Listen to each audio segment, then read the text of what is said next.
Madam, आज तुम्ही या ठिकाणी निषेध व्यक्त करता, ते नेमकं काय कारण आहे आणि तुमचा लढा कसा सुरू आहे? आमचा लढा हा होमिओपॅथिक CCMP कोर्स केलेल्या डॉक्टरांचा MMC म्हणजे जी महाराष्ट्र मेडिकल काउन्सिल, जी MBBS आणि त्याच्याशी संबंधित लोकांची जी काउन्सिल आहे, त्यामध्ये त्यांना रजिस्ट्रेशन देण्यासंदर्भात आमचा लढा आहे. महाराष्ट्र शासनाने CCMP धारक होमिओपॅथी डॉक्टरांना फक्त 1 वर्षाचा, तो पण शनिवार रविवारचा फार्मॅकोलॉजीचा कोर्स करून त्यांना MBBS डॉक्टरांच्या बरोबरच्या काउन्सिलमध्ये रजिस्ट्रेशन देण्याची परवानगी दिली आहे. त्याबद्दल आमचा निषेध आहे. म्हणून आम्ही सर्वत्र आज राज्यव्यापी आंदोलन करत आहोत. कल्याणमधील जवळपास 101 हॉस्पिटल्स आणि 550 डॉक्टर्स आम्ही सगळेजण संपावर आहोत.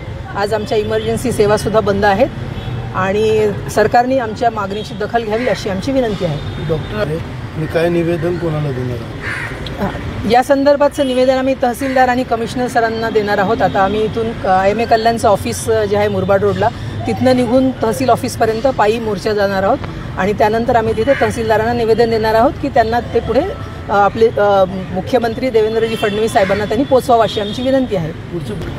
जर आमच्या या मागण्या मान्य नाही केल्या आणि रजिस्ट्रेशनचे जे त्यांचं काढलेलं परिपत्रक आहे 11 जुलैला, ते जर हे नाही केलं, कॅन्सल नाही केलं, तर आम्ही यानंतर लढा म्हणजे हे जे संप आहे हा आम्ही बेमुदत चालू ठेवणार आहोत. यानंतर आम्ही आझाद मैदानावर सुद्धा जाणार आहोत आणि तिथे आमच्या डॉक्टरांची उपोषण करण्याची देखील तयारी आहे.